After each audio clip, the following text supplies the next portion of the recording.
సత్యవాక్యము సరిగా విభజించు అనే యొక్క సబ్జెక్ట్లో భాగంగా కింగ్డమ్ పారబుల్స్ రాజ్యపు ఉపమానాలు అనే టాపిక్ని మనం సిరీస్గా చేస్తూ వస్తున్నాం. ఇక సిరీస్లో భాగంగా మొదటి వీడియోలో ఉపమానము అంటే ఏంటి, యేసుప్రభువారు ఎందుకు ఉపమారీతిగా బోధించాల్సి వచ్చింది, ఈ ఉపమానాలు ఎవరికి సంబంధించినవి అనే విషయాలు మనం చూసాం.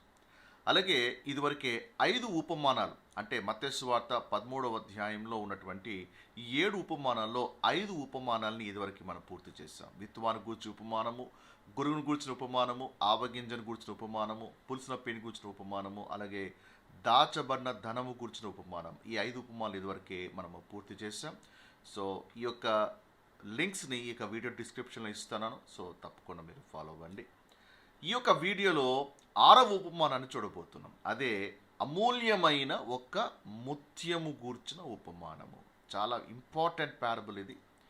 ఇది చాలా కీలకమైనటువంటి పారబుల్. ఇది బాడీ ఆఫ్ క్రైస్ట్లో ఎక్కువగా అపార్థము చేసుకోబడుతున్నటువంటి పారబుల్ ఇది. సో దీన్ని మనం ఈ వీడియోలో ఇన్డెప్త్ అనాలిసిస్ చేసి వాస్తవాలను మనం తెలుసుకోబోతున్నాం.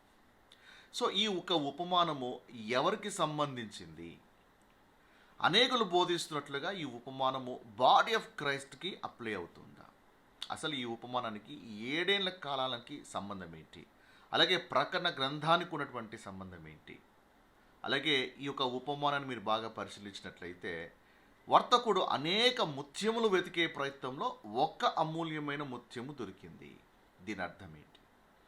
దీని గురించి మనము ఈ వీడియోలో లోతైన విశ్లేషణ చేయబోతున్నాం. ఒకవేళ మీరు నా ఛానల్కి కొత్తగా వచ్చినట్లయితే, ఈ సబ్జెక్ట్ మీకు బ్లెస్సింగ్గా ఉన్నట్లయితే తప్పకుండా సబ్స్క్రైబ్ చేసుకొని బెల్ ఐకాన్ ప్రెస్ చేయండి. నేను చేసే ప్రతి వీడియో మీకు నోటిఫికేషన్ ద్వారా వస్తుంది. So without delay let's jump into the topic.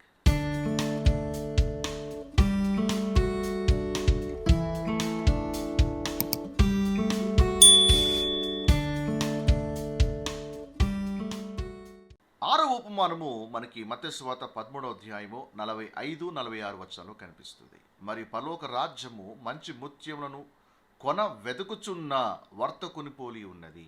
అతడు అమూల్యమైన ఒక ముత్యమును కనుగొని పోయి తనకు కలిగినంతయు అమ్మి దాన్ని కొనును. ఈ పారబుల్కి మునుపటి పారబుల్కి ఒక చిన్న కనెక్షన్ అయితే ఉంటుంది. మునుపటి పారబుల్ దాచబడినటువంటి ధనము గురించి మనం చూసాం. అంటే ధనము ఎక్కడ దాచిపెట్టబడింది? భూమిలో దాచిపెట్టబడింది. అయితే ఈ పారబుల్కి వచ్చేపాటికే అమూల్యమైన ముత్యము అని మనం చూస్తున్నాం. సో ముత్యం ఎక్కడ ఉంటుంది? సముద్రములో ఉంటుంది. సో ఇప్పుడు ఫోకస్ భూమి నుంచి ఎక్కడికి వెళ్ళింది? సముద్రము మీదికి షిఫ్ట్ అయింది. కొంతమంది ఏమంటారంటే, లేదండి 2 పారబుల్స్ కూడా ఒకటే అర్థాన్ని ఇస్తున్నాయి, పోలికలు వేరైనా భావము ఒకటే. సో 2 కూడా ఒకటే, అది రక్షణ గురించే చెప్తుంది, ఇది కూడా రక్షణ గురించే మాట్లాడుతుంది అని ఈ 2 పారబుల్స్ మన రక్షణ గురించే అన్నట్టుగా చాలామంది బోధిస్తూ ఉన్నారు. సో పోలికలు వేరైనా భావం ఒకటైనప్పుడు యేసుప్రభువారు ఇంకొక పారబుల్ ఎందుకు చెప్పాలి? సో అవి సమాన పోలికలుగా ఉన్నప్పటికీ there a lot of difference, చాలా వ్యత్యాసం అనేది ఉంది. అది ఏమిటో ఈ వీడియోలో మనము డీటెయిల్గా స్టడీ చేయబోతున్నాం. అయితే ఈ యొక్క పారబుల్ని నేను ఎక్స్ప్లెయిన్ చేసే కంటే ముందుగా ట్రెడిషనల్ టీచింగ్స్ ఎలా ఉన్నాయో మీకు ఎక్స్ప్లెయిన్ చేస్తాను. అంటే కన్వెన్షనల్ టీచింగ్స్ ఎలా ఉన్నాయి, దీని మీద సంప్రదాయమైన బోధలు ఎలా ఉన్నాయో ఎక్స్ప్లెయిన్ చేసి వాస్తవాల్ని మనం స్టడీ చేద్దాం. 2 కంపేర్ చేసిన తర్వాత ఏది వాస్తవమో మీరు దాన్ని అంగీకరించవచ్చు. సో ఫస్ట్ వ్యూ ఏంటి? ఇక్కడ పరలోక రాజ్యము అంటే ఏంటో కాదు, ఇది పరలోకమే. మంచి ముత్యము ఎవరో కాదు, యేసుప్రభువారే, ఆయనే మనకు మంచి ముత్యము. మునుపటి పారబుల్ ఏంటిది? ఆయనే మనక ధననిధి. సో మనం ఆయన కనుగొనాలి. సో ఇక్కడ వర్తకుడు ఎవరో కాదు, మనమే. సో ప్రభువుని మనం వెతకాలి, వెతికిన వారికి ఆయన కనపడతాడు కాబట్టి మనం వెతకాలి. సో ప్రభువుని మనము కనుగొని తర్వాత ఏం చేయాలి? ఆ వర్తకుడు కలిదంతయు అమ్మి దాన్ని కొన్నాడు కదా, అటువలే మనం కూడా ప్రభు కొరకు మనము వెల చెల్లించాలి అన్నట్టుగా బోధిస్తుంటారు. ఇంకొంతమంది కొంచెం డిఫరెంట్గా బోధిస్తూ ఏమంటారంటే, ఇక్కడ మంచి ముత్యము ప్రభు కాదండి, మనమే ఆ మంచి ముత్యము, మనము మరుగు చేయబడ్డాము, మనం వెతకడానికి యేసుప్రభువారు వర్తకుడిగా వచ్చాడు. ఆ వర్తకుడు ఎవరు కాదు, ప్రభు అయిన క్రీస్తే. కాబట్టి మనల్ని కనుగొని తర్వాత మనల్ని విమోచించడానికి తనకు కలిగినంతయో కూడా ఆయన దాన్ని అమ్మేశాడు. అంటే ఇది సిలువ మరణము. కాబట్టి యేసుప్రభువు వారు మన కొరకు ఈ లోకానికి వచ్చి మనమందరి కొరకు ఆయన ప్రాణం పెట్టాడు. సో ఈ పారబుల్లో మనమే అక్కడ ముత్యము అన్నట్టుగా బోధిస్తూ ఉంటారు. And this a third view.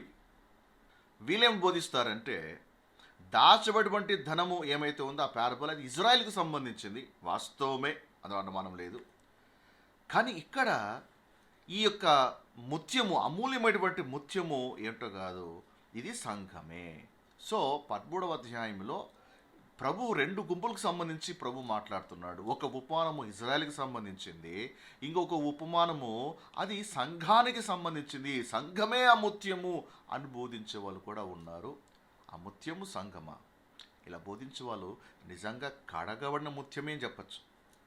అసలు చర్చ్ అనేది సువార్తలో ఉందా? సంఘం అనేది ఒక మర్మం. పౌలు గారు అదే చెప్పాడు కదా, సంఘము అనేది పౌలుకి ఇవ్వబడినటువంటి ఒక మర్మము, పౌలు ద్వారా బయలుపరచబడినటువంటి ఒక మర్మము. సో సంఘము ఒక మర్మం అనే వీడియో వాచ్ చేస్తే మీకు అర్థమవుతుంది. So you cannot find the church in the gospels. ఎవరైనా సరే సువార్తలో సంఘాన్ని చూపిస్తున్నారు, సువార్తలో బాడీ ఆఫ్ క్రైస్ట్ను చూపిస్తున్నారు అంటే వారు సత్యవాక్యం సరిగా విభజించట్లేదు. వాళ్ళు ఇజ్రాయేలు అలాగే బాడీ ఆఫ్ క్రైస్ట్ని కరెక్ట్గా డివైడ్ చేయట్లేదు. They are mixing both programmes. అది వారి అజ్ఞానాన్ని తెలియజేస్తుంది. సో మరి ఏంటి వాస్తవము అంటే, ఎస్, మీకు ఒక చిన్న క్లూ ఇస్తున్నాను. ఏంటంటే ఈ parable is not about the salvation. ఇది రక్షణ గురించి చెప్పేటువంటి ఉపమానము కాదు. ఏంటి ఆశ్చర్యపోతున్నారా? చాలా వరకు చాలాసార్లు ఈ ఉపమానాన్ని రక్షణకు సంబంధించింది అన్నట్టుగానే బోధించేశారు. యూట్యూబ్లో ఏ వీడియో చూసినా అదే కోణంలో చెప్తున్నారు. But please understand, this parable is not about the salvation. మరి దేని గురించి పాస్టర్ గారు? అది తెలుసుకోవాలంటే వీడియో వాచ్ చేయాలి కదా, లాస్ట్ వరకు వాచ్ చేయాలి కదా. ఆవేశంలో తొందరలో అట్లాగా వీడియోని ఫాస్ట్గా ఫార్వర్డ్ చేసుకుంటూ పోతే మీకు ఎక్కదు, మీకు సబ్జెక్ట్ రాదు. కొన్ని విషయాలు వెతకాలంటే కొంచెం ఓపిక ఉండాలి. ఏమంటే ఇక పారబుల్లో వర్తకుడికి ముత్యము అలాగ సముద్రం పోగానే దొరికేసిందా? ఎంత లోతుగా వెళ్ళాలి, అన్వేషించాలి కదా, అప్పుడు కానీ ముత్యాలు దొరకవు. కొన్ని ముత్యాలు వెంటనే రాదండి. పాస్టర్ గారు మాకు ఆ గంట సేపు వాచ్ చేసే టైం లేదండి, మాకు ఫాస్ట్గా వచ్చేయాలండి, అక్షరం ముక్క రాదు. నీకు సబ్జెక్ట్ నేర్చుకోవాలంటే చాలా ఓపిక ఉండాలి, చాలా పేషెన్స్ ఉండాలి. అప్పుడే అలాంటి వారికి చాలా విషయాలు అర్థమవుతాయి. కానీ ఫాస్ట్గా వచ్చేయాలా, 10 నిమిషాలు సబ్జెక్ట్ వచ్చేయాలా, 15 నిమిషాల సబ్జెక్ట్కి వచ్చేయాలా, ఇలాంటి మైండ్ సెట్ ఉన్న వాళ్ళకి సబ్జెక్ట్ రాదు. అండ్ వీళ్ళు ఫాస్ట్గా వీడియోని స్కిప్ చేసుకుంటూ అక్కడక్కడ చూసే వాళ్ళు ఏంటంటే సబ్జెక్ట్ పూర్తిగా నేర్చుకోకుండా అపార్థం చేసుకుంటుంటారు. కొంచెం ఫోన్ చేసి కొన్ని ప్రశ్నలు అడిగినప్పుడు, బ్రదర్ ఆ వీడియోలో చెప్పాను కదా అంటే, అవునా చెప్పారా, అయితే నేను సరిగ్గా చూడలేదేమో, బహుశా స్కిప్ కొట్టుకుంటూ చూస్తే నీకేమీ అర్థం కాదు. అందుకే వీడియో వాచ్ చేస్తున్నప్పుడు సిస్టమేటిక్గా ఆ వీడియోని వాచ్ చేస్తూ నోట్స్ రాసుకుంటూ రావాలి. ఓకే, సో కాబట్టి టైంని కేటాయించి, టైం లేకపోతే టైం ఉన్నప్పుడే వాచ్ చేయి, తొందర ఏం లేదు. బట్ విన్నారా, సబ్జెక్ట్ పూర్తిగా విని విశ్లేషణ చేయడానికి మీరు ప్రయత్నించాలి. ఓకే ఫైన్, పారబుల్ని స్టార్ట్ చేద్దాం. ఇతర ఉపమానాల వలె ఈ ఉపమానం కూడా పరలోక రాజ్యము అనే పదంతో స్టార్ట్ అవుతుంది. సో పరలోక రాజ్యం అంటే ఏంటిది? పరలోక రాజ్యం అంటే పరలోకం అండి? కాదు. పరలోకం వేరు, పరలోక రాజ్యము వేరు. పరలోక రాజ్యం అంటే ఏంటి? పరలోక రాజ్యం అనగా ఇజ్రాయేలుకు వాగ్దానము చేయబడిన భౌతిక రాజ్యం. ఒక రోజున దేవుడు వచ్చి భౌతికంగా, ఫిజికల్గా భూమి మీద తన రాజ్య స్థాపన చేయబోతున్నాడు. సో ఈ యొక్క పారబుల్స్ యేసుప్రభువు వారు ఎందుకు ఇస్తున్నాడు? కారణం ఏంటి అంటే, ఏ పరిస్థితుల మధ్య ప్రభు కాలం నుంచి మొదలుకొని ఏ పరిస్థితుల మధ్య ఆ రాజ్య స్థాపన జరుగుతుందో గూఢార్థముగా ప్రభు చెప్పేటువంటి మాటలే ఈ ఉపమానాలు. అంటే ప్రభు కాలము నుంచి తన రాజ్య స్థాపన వరకు మధ్యలో ఏ పరిణామాల మధ్య, ఏ పరిస్థితుల మధ్య రాజ్య స్థాపన జరుగుతుంది, ఈ మధ్యలో ఎన్నెన్ని చోటు చేసుకుంటాయి, ఏమేమి చోటు చేసుకుంటాయి, ఎలాంటి పరిణామాలు చోటు చేసుకుంటాయో గూఢార్థముగా ప్రభు చెప్పేటువంటి మాటలే ఈ యొక్క పారబుల్స్. సో ఈ యొక్క పారబుల్స్ని అంటే మొత్తం యేసుప్రభువు వారు ఎన్ని పారబుల్స్ చెప్పారు? 7 పారబుల్స్ చెప్పారు. ఈ పారబుల్స్ని మీరు ఈ విధంగా క్లాసిఫై చేయొచ్చు. సో మొదటి 2 ఉపమానాలు ఏంటి? అది ప్రభు పరిచర్య ఆరంభానికి సంబంధించింది. అంటే మొదటి ఉపమానం ఏంటి? విత్తువాని ఉపమానం. సో అక్కడ విత్తువాడు ఎవరంటే ప్రభువే. అంతకుముందు ఎవరైనా విత్తారంటే విత్తలే, ప్రభువే విత్తువాడు. సో ఈ పారబుల్ ప్రభు పరిచయతో ప్రారంభమవుతుంది. అండ్ ప్రభు ఆ విత్తనం వేసినప్పుడు, ఏ విత్తనం అది? రాజ్య సువార్త. It's not about the grace gospel, కృపా సువార్త కాదు. ఆ విత్తనము రాజ్య సువార్త. అది విత్తినప్పుడు అది ఫలించిందా? అన్ని నెలలు ఫలించిందా అంటే ఎక్కువ శాతం ఫలించలే. 3 నెలలు ఫలించలే, 1 నెలనే ఫలించింది. రెండవ ఉపమానం చూసినప్పుడు అది గురుగును కూర్చున్న ఉపమానము. మొదటి ఉపమానంలో ఏంటంటే దుష్టుడు ప్రయత్నం చేస్తాడు అది పని చేయకుండా ఉండడానికి. రెండవ ఉపమానం ఏంటి? ప్రభుతో పాటు ఆయన శిష్యులు కూడా రాజ్యసువాత ప్రకటించుకుంటూ వెళ్తుంటారు. దేవుని కార్యంతో పాటు దుష్టుని కార్యం కూడా ఉంటుంది. అది గురుగును కూర్చున్న ఉపమానం మనం చూసాం. అండ్ ఆ తర్వాత అపోస్తల కార్యంలో కూడా ఆ రాజ్యసువాత ప్రకటించబడుతూ ముందుకు సాగిపోతుంది. అయితే ఇక చాట్లో గ్రేస్ గాస్పెల్ కృపాకాలం గురించి ఉంది కదా. సో అది సువార్తల మర్మంగా ఉంది కాబట్టి మనము ఇక చాట్లో దీన్ని తీసేద్దాం. ఓకే, మన జూయిష్ పర్స్పెక్టివ్లో మనం చూడడానికి ట్రై చేద్దాం. అండ్ అపోస్తల కార్యం తర్వాత అండ్ ఒకవేళ వాళ్ళు మారుమనస్సు పొంది ప్రభువై తిరిగినట్లయితే వెంటనే దానిలో ఒక 70 వారం స్టార్ట్ అయిపోవాలి. 7 years ట్రిబులేషన్ స్టార్ట్ అయిపోవాలి. సో ఈ యొక్క 7 years ట్రిబులేషన్ ఏంటిది? 3.5 years అండ్ 3.5 years శ్రమలు, మహాశ్రమలు. సో శ్రమల కాలంలో ఏంటిది? ఆవగింజ కూర్చున్న ఉపమానము, పులుసున పిండి కూర్చున్న ఉపమానం కరెక్ట్గా ఈ పీరియడ్కి సరిపోతుంది. ఎందుకంటే ఆవగింజ కూర్చున్న ఉపమానంలో మనం చూసాము ఏ విధముగా మరి బయట ఉన్న వ్యక్తులు లోనికి వస్తారు, ఏ విధంగా అబ్నార్మల్ గ్రోత్ అవుతుంది, ఏ విధముగా ఆకాశ పక్షులు వచ్చి లోనికి వచ్చి నివసిస్తారో చూసాం.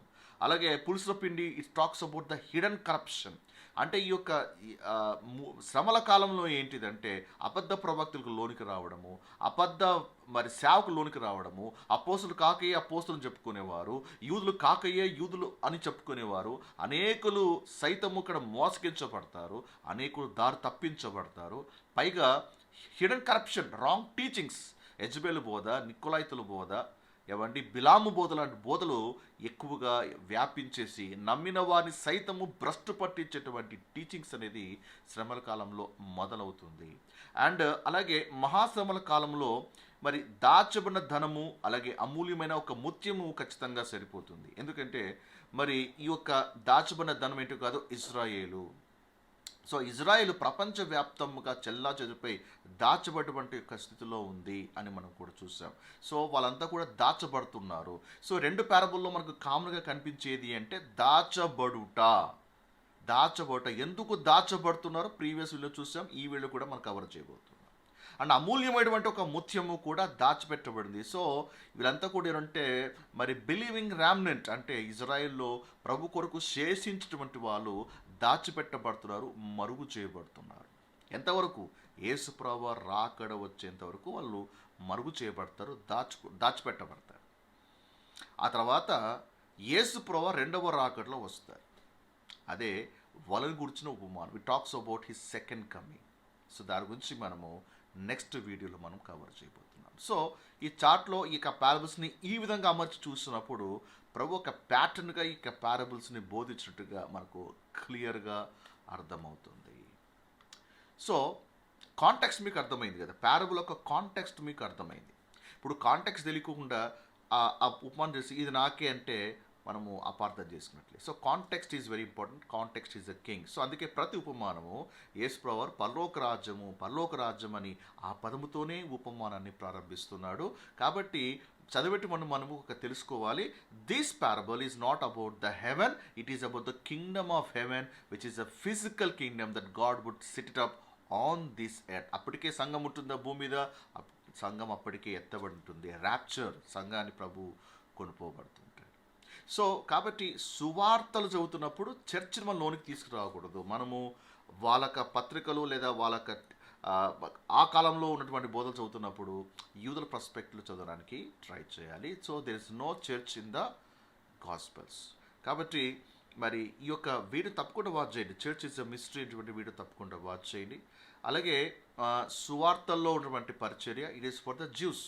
కాబట్టి బైబిల్లో 2 గుంపులు ఉన్నాయి, ఒకటి ఇజ్రాయెల్, రెండోది బాడీ ఆఫ్ క్రైస్ట్. 2 గుంపులు వేరు, 2 గుంపులు ఎలా స్టార్ట్ అయ్యాయి, 2 గుంపుల మధ్య వ్యత్యాసం ఏంటి, 2 గుంపులకు ఉన్నటువంటి అపోస్తులు ఏ విధంగా డిఫరెంట్గా ఉన్నారు, ఏ విధంగా వాళ్ళ డెస్టినేషన్స్ డిఫరెంట్గా ఉన్నాయి, ఏ విధంగా వాళ్ళకి ఇవ్వన్న పుస్తకాలు కూడా వేరుగా ఉన్నాయి. సో ఆ డిఫరెన్షియేషన్ తెలుసుకోవాలి. ఎక్కువగా తెలుసుకోవాలంటే తప్పకుండా మధ్యగోడ అటువంటి వీడియో వాచ్ చేయండి. అలాగే ఇజ్రాయెల్ పతనము, కృపాయుగ ఆరంభం అటువంటి వీడియో, 2 వీడియోస్ కూడా తప్పకుండా వాచ్ చేయండి. సో నేను ఆ లింక్స్ కూడా వీడియో డిస్క్రిప్షన్లో ఇస్తాను, అలాగే ఇన్ఫర్మేషన్ కార్డులు ఇస్తాను. So please to watch.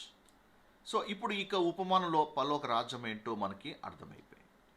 And మంచి ముత్యములు కొనవెతుకుచున్న వర్తకుని పోలి ఉన్నది. సో వర్తకుడు అంటే ఎవరో కాదు, మనమే అండి. మనము వెతకాలండి. ఇక్కడ మనము వెతుకుట గురించి రాయబడలేదు. ఇక్కడ వర్తకుడు ఎవరు? ఇంగ్లీష్లో చూడండి, again the kingdom of heaven is like on to a merchant man seeking godly pearls. So man అనగానే ఎవరు చెప్పండి? ఉపమానాల్లో మనుష్యుడు అనగానే ఎవరు అంటే యేసుప్రభువారే. ప్రీవియస్ పారబుల్లో కూడా అదే ప్యాటర్నే మనం ఫాలో అవుతున్నాం. ప్రీవియస్ పారబుల్లో కూడా మనుషుడు అనగానే ఎవరు చెప్పండి? యేసుప్రభువారే. మత్తయి సువార్త 13:24-37 చూసినట్లయితే యేసుప్రభువారే ఆ మనిషి, హీజ్ ఎ మ్యాన్. సో ఇక్కడ వెతికేది ఎవరు అంటే యేసుప్రభువారే. It is God searching, it is God searching. వెతుకుతున్నది యేసుప్రభువారే. అయితే పాపులర్ ఇంటర్ప్రిటేషన్ ఏమంటుంది అంటే, లేదండి, పాపియే మనుషుని వెతుకుట, పాపియే మనుషుని వెతికి యేసును కనుగొనాలి. అందుకే కొన్ని పాటలు కూడా ఉంటాయి, నేను వెతికాను యేసు కనుగొన్నాను, నేను యేసు కొరకు అన్వేషిస్తున్నాను, దేవుని కొరకు అన్వేషిస్తున్నాను, దేవుని కొరకు నేను వెతుకుతున్నాను. ప్లీజ్ అండర్స్టాండ్, నశించిపోయినటువంటి వ్యక్తి ఎప్పటికీ కూడా దేవుని వెతకలేడు. దేవుడే మనుషుని వెతికాడు, కానీ మనుషుడు దేవుని వెతుకుట అనేది అసాధ్యం. మనుషుడు దేవుని వెతికి దేవుని కనుగొట అసాధ్యం. ఇప్పుడు తప్పిపోయిన గొర్రెనే వెతుక్కుంటూ కాపరి వద్దకు వచ్చిందా, లేదా కాపరే తప్పిపోయిన గొర్రెను వెతుక్కుంటూ వెళ్ళాడా? This a lot of difference. So Bible pattern అంతా ఏంటి? It is God searching man. లేదండి, మేము వెతికామండి, అందుకే యేసు కనుక్కున్నాం. అఫ్ కోర్స్, ఒకవేళ నువ్వు వెతికినప్పటికీ వెతికేటట్లుగా చేసింది ఎవరు అంటే దేవుడే. దాని వెనకాల ఎవరున్నారు? దేవుడే. So it is God searching man. ఇప్పుడు ఆదికాండంకి వెళ్దామండి. ఆదికాండంలో ఆదాము దేని వెతికాడా? దేవుడు ఆదాము వెతికాడు చెప్పండి. పండు తిన్నారు, దాక్కున్నారు. దేవుడు వేసిన మొదటి ప్రశ్న, the first question in the Bible ఏం చెప్పండి? ఆదామా నీవు ఎక్కడా? ఆదాము అడిగాడా దేవుడు నువ్వు ఎక్కడా అని? పోయి దాక్కున్నాడు. దేని వద్దకు రాలేని స్థితి, అది పాపి స్థితి. అది దేవుని వద్దకు రాలేని స్థితి, దేవుని స్వరం వినలేని స్థితి, దేవుని ఎదుర్కోలేని స్థితి. అందుకే ఇక్కడ దాక్కున్నాడు. సో దేవుడే అడుగుతున్నాడు, ఆదామా నీవెక్కడ? దేవుడే ఆదాముని వెతికాడు. అందుకని అబ్రహాంని ఎగ్జాంపుల్గా తీసుకున్నాడు. అబ్రహాము దేవుని వెతికాడు కాబట్టి దేవుడు అబ్రహాంను వాడుకున్నాడా? కాదు కాదు. అబ్రహాము అన్యుడిగా ఉన్నప్పుడు, నిజదేవుని ఎరుగక ఇతర దేవతలను పూజిస్తూ ఉన్నప్పుడు, ఆ స్థితిలో ఉండగా దేవుడు అబ్రహామును వెతికాడు, పట్టుకున్నాడు. దేవుడు అబ్రహాముని వాడుకున్నాడు. ఈ విషయం మీరు యెహోషువ గ్రంథము 24:2-3 చూస్తే మీకు అర్థమవుతుంది. సో అబ్రహాము దేవుని వెతకలేదు, దేవుడే అబ్రహామును వెతికాడు, అబ్రహాముని పట్టుకున్నాడు. ఆ తర్వాత అబ్రహామును అనేక జనులకు తండ్రిగా చేశాడు. కాబట్టి it is God who does the searching, not man.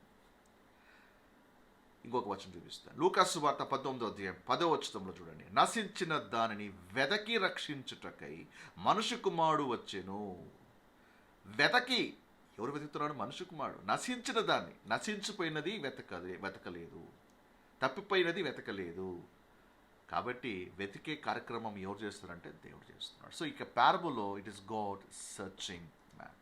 లేదు పాస్టర్ గారు, నేను చాలా సాక్ష్యాలు విన్నాను, మనుషులు వెతికినప్పుడు దేవుడు కనుగొన్నారు, మనుషులు వెతకక యేసుని చేరుకున్నారు, మనుషులు వెతకక దేవుణ్ణి దే ఫౌండ్ గాడ్.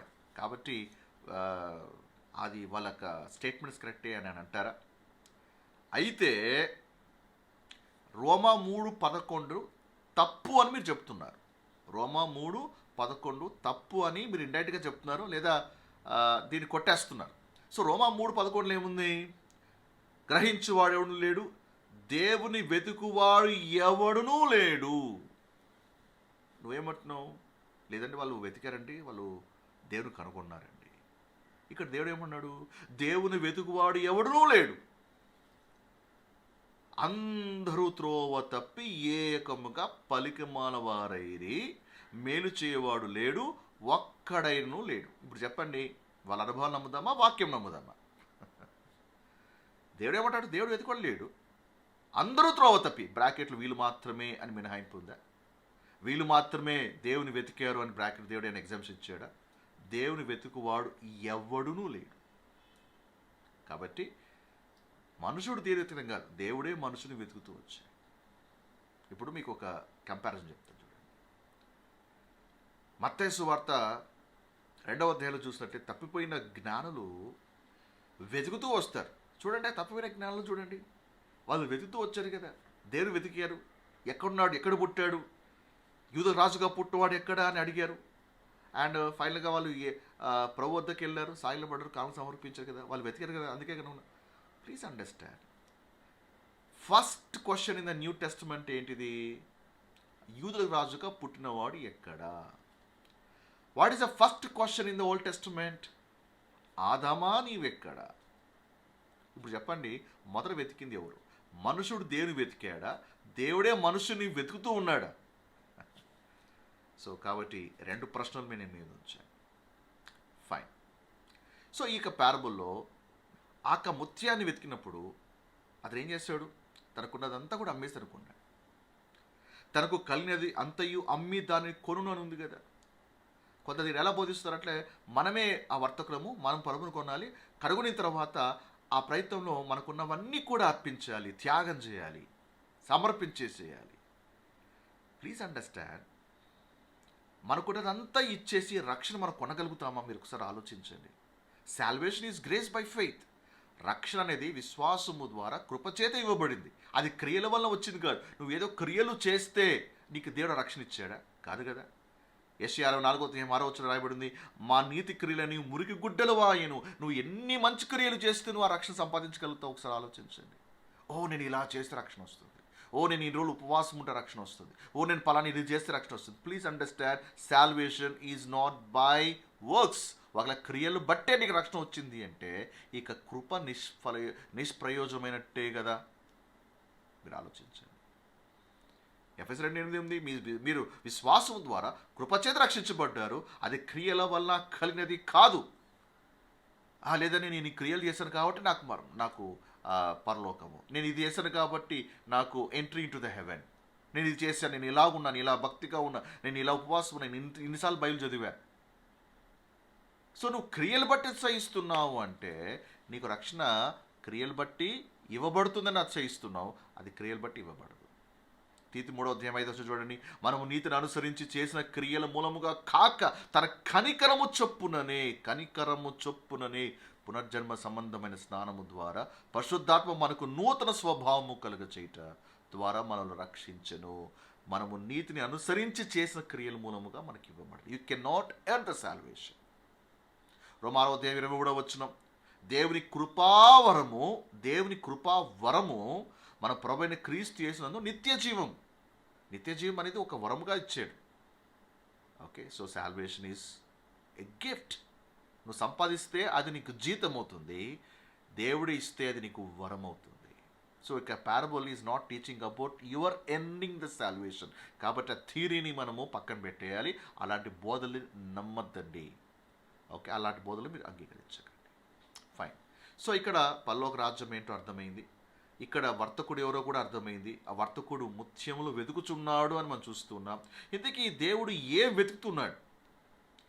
ఇక్కడ ముత్యములు అంటే ఎవరు?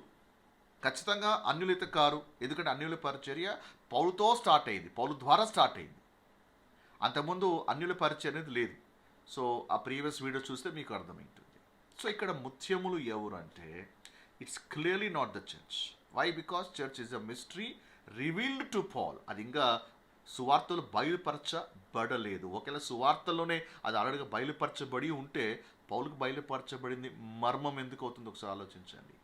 కాబట్టి చర్చ్ ఈజ్ ఎక్స్క్లూడెడ్ ఇక్కడ ఈ పారబుల్స్లో. మరి ఇక్కడ ముత్యములు ఎవరు అని అంటే, ఈ ముత్యములు ఎవరో కాదు, ఈ ముత్యములు దేవుని నమ్మినటువంటి యూదులు.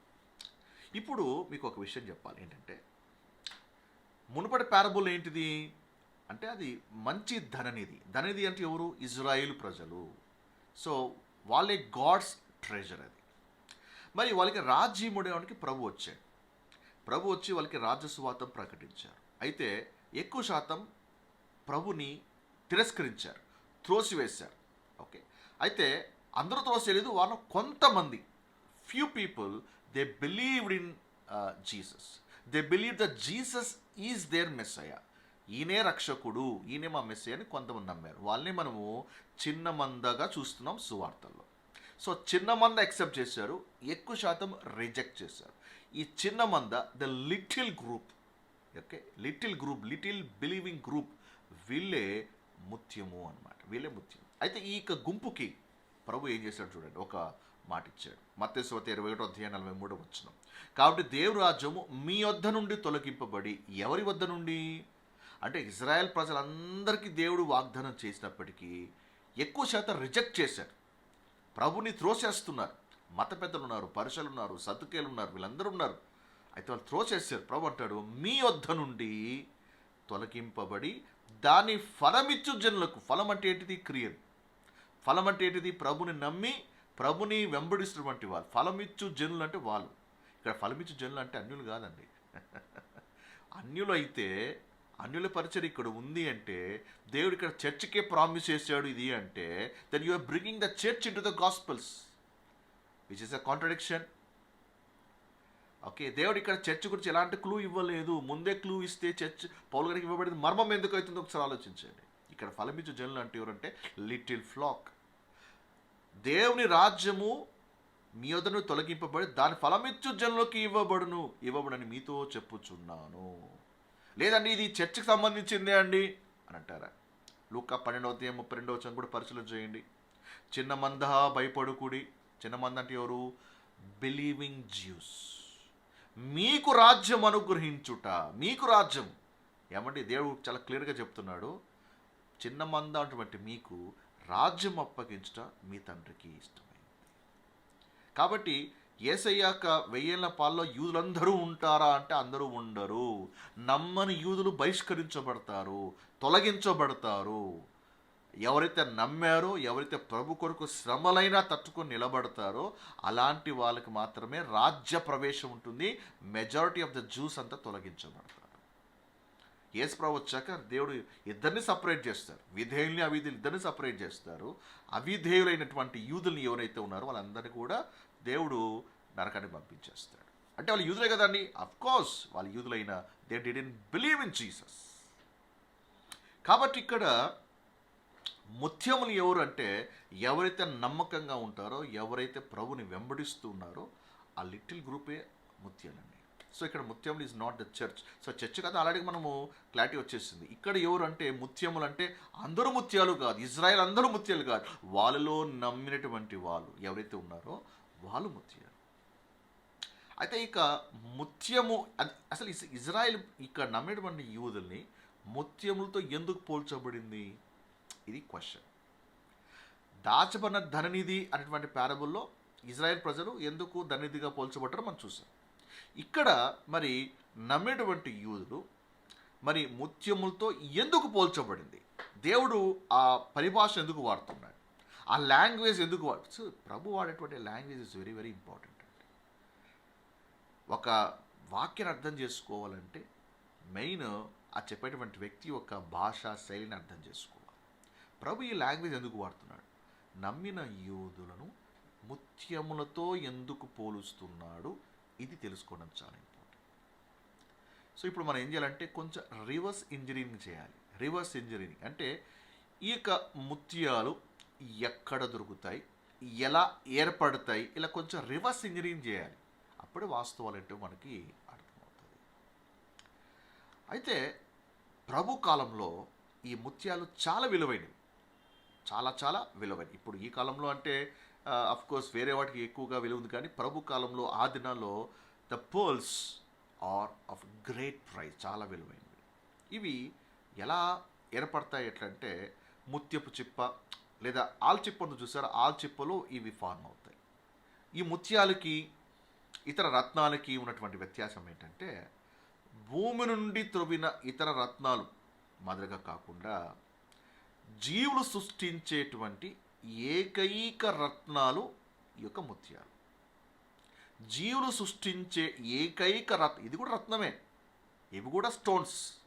ఎందుకు స్టోన్ అంటే, కారణం ఏంటంటే ముత్యపు చిప్పలోకి ఏదైనా సరే ఒక రేణువు ఒక రేణువు, ఒక శాండ్ గ్రెయిన్, ఒక రేణువు కానీ, ఒక పరాన్నజీవి కానీ లోనికి ప్రవేశించినప్పుడు అదేమవుతుందంటే దానికి ఇరిటేషన్ ఫామ్ అవుతుంది. అది ఒక చికాకు కలిగిస్తుంది. దేనికి? ఈ యొక్క ఆల్చిప్పకి ఇరిటేషన్. అంటే అది ఎక్సెప్ట్ చేయదు, ఏది ముత్యపు ఎక్సెప్ట్ చేయదు, ఒక ఇరిటేషన్. సో ఆ ఇరిటేషన్ని రిలీవ్ చేసుకోవడానికి ఇది ఏం చేస్తుంది, ఆల్చిప్ప ఏం చేస్తుందంటే నక్కర్ అటువంటి ఒక మృదువైన ఒక స్ఫటిక ఆకారపు ఒక పదార్థాన్ని దాని మీద అది రిలీజ్ చేస్తుంది. నక్కర్ అటువంటి ఒక స్ఫటిక ఆకార పదార్థాన్ని రిలీజ్ చేస్తుంది. So layer by layer, layer by layer, అంటే దానిలోకి ప్రవేశించినటువంటి ఒక చిన్న ఇసుకరేణు మీద ఇది వేసుకుంటూ వెళ్తూ ఉంటుంది. ఏది? ఈ జీవి, ఆల్చిప్పటువంటి జీవి వేస్తూ వేస్తూ అది పొరలు పొరలుగా దాని మీద వేస్తూ వేస్తూ వేస్తూ వెళ్ళగా చివరికి అది ఏర్పడినదే ముత్యము. ఆ విధంగా ఇక ఆల్చిప్ప ఏం చేస్తుంది, దాని ఇరిటేషన్ని అది సాల్వ్ చేసుకుంటుంది. సో అది ఒక అది ఒక శాండ్ గ్రెయిన్, ఇసుక రేణువుగా వెళ్తుంది. ఆ తర్వాత చాలా ప్రాసెస్ గుండా, అంటే చాలా ఈ ప్రాసెస్ ఏంటిది, ఇరిటేషన్, పెయిన్ఫుల్, సఫరింగ్, ఇది చాలా ఇబ్బంది పడుతుంది ఈ ఆల్చిప్ప. చివరికి ఒక ముత్యముగా మారుతుంది. సో కాబట్టి సఫరింగ్స్ వల్ల ఏర్పడినటువంటి ఒక సుందరమైన ముత్యము అని చెప్పచ్చు, లేదా సఫరింగ్ వల్ల ఏర్పడేటువంటి ఒక మంచి రాయి, సజీవమైన రాయి అని చెప్పచ్చు. ఎందుకంటే అది గ్రెయినే కదా, ఇసుక రేణువే కదా. ఎస్, యూదులు ముత్యముతో ఆ విధంగా పోల్చబడ్డారు. అయితే ఇక్కడ మనకి ముత్యము ఎలా ఫామ్ అయిందో తెలుసు కదా, ముత్యం ఎలా ఫామ్ అయిందో తెలుసు. ఈ ముత్యము ఎక్కడ దొరుకుతుంది? అది బయట దొరకదు, సముద్రం యొక్క అడుగు భాగంలో దొరుకుతుంది. మరి సముద్రము లేదా నది బైబిల్లో దేనికి పోలికగా ఉంది అది తెలుసుకోవాలి. Sea is symbolic for the trouble, distress and tribulation. సముద్రము శ్రమలకి, ఇబ్బందులకు, వేదనలకు అది గుర్తుగా ఉంది. కొన్ని రెఫరెన్స్ చెప్తాను, వాటిని మీరు పరిశీలించడానికి ప్రయత్నం చేయండి. యెషయా 57వ అధ్యాయము 20వ వచనం చూడండి. భక్తిహీనులు కదులుచున్న సముద్రము వంటి వారు. సో బయలు సముద్రం దేంతో పోల్చబడింది? భక్తిహీనులతో పోల్చబడింది. భక్తిహీనులు కదులుచున్న సముద్రం వంటి వారు. అది నిమ్మలింపనేరదు, దాని జలములు బురదను మైలను పైకి వేయును. అంటే సముద్రం లోపల ఏముంది? బురద ఉంది, మైల ఉంది. అది పొగినప్పుడు ఏమవుతుంది? దాంట్లోంచి అంతా కూడా బయటకు వస్తుంది. So the sea is compared to the ungodly people. భక్తిహీనులకు అది పోలికగా ఉంది. యెషయా 59వ అధ్యాయము 19వ వచనం. పడమటి దిక్కున్నవారు యెహోవా నామమును భయపడుదురు, సూర్యోదయ దిక్కున్నవారు ఆయన మహిమకు భయపడుదురు. యెహోవా పుట్టించు గాలికి కొట్టుకొని పోవు ప్రవాహ జలముల వలె ఆయన వచ్చును.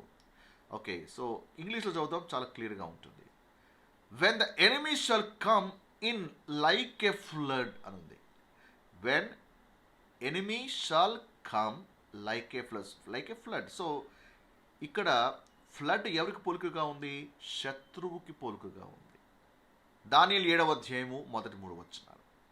బబులోను రాజు బెల్షాజరు యొక్క పరిపాలన మొదటి సంవత్సరంన దానియేలుకు దర్శనం కలిగాను. అతడు తన పడక మీద పరుండి ఒక కలను కని ఆ కల సంగతి నేను సంక్షేపముగా వివరించి వ్రాసాను. దానియేలు వివరించి చెప్పినది ఏమనగా, రాత్రి యందు దర్శనము కలిగినప్పుడు నేను తేరి చూడగా ఆకాశము నలుదిక్కు నుండి సముద్రము మీద గాలి విసురుట నాకు కనపడెను. సముద్రము మీద గాలి విసిరింది. ఎప్పుడైతే గాలి విసిరిందో 3వ వచనంలో ఏముంటుంది? సముద్రం నుంచి కొన్ని జీవులు బయటకు వస్తున్నాయి. 4 మిక్కిలి గొప్ప జంతువులు మహాసముద్రము నుండి పైకి వచ్చారు. సముద్రంలోంచి వస్తున్నాయి. ప్లీజ్ అండర్స్టాండ్, అంటే ఈ టెర్మినాలజీ భాషను అర్థం చేసుకోవాలి. సముద్రంలోంచి గొప్ప జంతువులు మహాసముద్రం నుండి పైకి వస్తున్నాయి. సముద్రం నుంచి జంతువు పైకి రావడమా? ఎస్, ఇదే కదా మనకి ప్రకటన 13వ అధ్యాయంలో కూడా కనిపిస్తుంది. 10 కొమ్ములు 7 తలగల ఒక క్రూర మృగము సముద్రములో నుండి పైకి వచ్చుట చూచితిని. కాబట్టి ఇక్కడ సముద్రం అంటే ఏంటిది? భక్తిహీనులు, శత్రువులు, అన్య దేశాలు లేదా అన్య రాజ్యాలు, ఓకే, వీటన్నిటికీ పోలికగా ఉన్నాయి. 65వ కీర్తన ఆయనే సముద్రముల ఘోషను వాటి తరంగముల ఘోషను అణుచువాడు, జనముల అల్లరిని చల్లార్చువాడు. సో కాబట్టి ఇక్కడ సముద్రము ఒక ఘోష, వాటి తరంగములు దేంతో పోల్చబడ్డాయి? జనముల అల్లరికి పోల్చబడ్డాయి. అంటే ఈ రాజ్యాలు, వీళ్ళు చేసినటువంటి చేష్టలు, అరాచకాలు ఇవన్నీ కూడా సముద్రపు పొంగుతో పోల్చబడ్డాయి. అండ్ మీరు సువార్తలు చదివినట్లయితే యేసు ప్రభువారు పడవలో వెళ్తున్నప్పుడు ఆయన గాలి తుఫాన్ని నిమ్మలపరిచాడు, వెంటనే గాలి తుఫాను నిమ్మలమైపోయింది. It's a prophetic. ఏంటో తెలుసా? ఆ సముద్రం ఏంటి కాదు, అన్ని రాజ్యాలే. గాలి తుఫాన్ ఏంటి కాదు, అల్లరి, అరాచకాలు, అన్యాయాలు. ప్రభు వాటన్నిటి కూడా అణిచివేస్తాడు. దేవుడు అట్టి అధికారం ఉంది. సో దేవుడు తాను ఎవరో మరి కనపరుచుకోవడానికి ప్రభు అద్భుతం చేశాడు. ఆయన గాలి తుఫాన్ని నిమ్మలపరిచాడు. అంటే అప్పటి వరకు తన శిష్యులు ప్రభు మీద ఎక్కడో ఒక చోట ఒక రకమైనటువంటి అనుమానం ఉండేది. మేము నశించిపోతున్నాం, మరి బహుశా మేము ప్రభుని వెంబడి తప్పు చేసామేమో, లేదా ఈయన రక్షకుడు కాదేమో, మేము చచ్చిపోతామేమో అని.